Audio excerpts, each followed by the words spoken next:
Hello বন্ধুরা, আজকেও গোলুর খাবারে আছে গাজর সেদ্ধ, পেঁপে সেদ্ধ আর আলু সেদ্ধ। ভালো করে ম্যাশ করে গোলুকে খাইয়ে দিচ্ছি। দেখতেই পারো গোলু কীভাবে খাচ্ছে। আজকে আমি ভাজা ম্যাগি বানাবো, তাই গাজর আর আলু নিয়ে নিয়েছি। এর মধ্যে বিনস আর পেঁয়াজও মেশাই। বিনসটা ছিল না, কারণ হঠাৎ করে প্ল্যান করেছি ম্যাগি খাবো। আর পেঁয়াজটা দিতে পারিনি, কারণ শনিবার ছিল, তো আমরা শনিবারে নিরামিষ খাই। তো দেখো, আলু আর গাজরগুলো ভালো করে কুচিয়ে নিয়েছি, দিয়ে কড়াইতে তেল দিয়ে ভেজে নিচ্ছি। একটু হলুদ আর লবণ মিশিয়ে দিয়েছি। আর দেখো, গোলু চলে এসেছে আমার সাথে রান্না করতে। তুমি আমার সাথে ম্যাগি রান্না করবে? ও বাবা, ও তো ফোনটাই খেয়ে নেবে। ও ফোনটাই খেয়ে নেবে। হ্যাঁ, এই এই ছাড়ো ছাড়ো।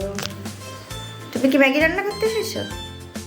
গোলু কিচেনে থাকতে খুব পছন্দ করে, আর আমাদের খাবারগুলো কেউ নিজের খাবার ভাবে।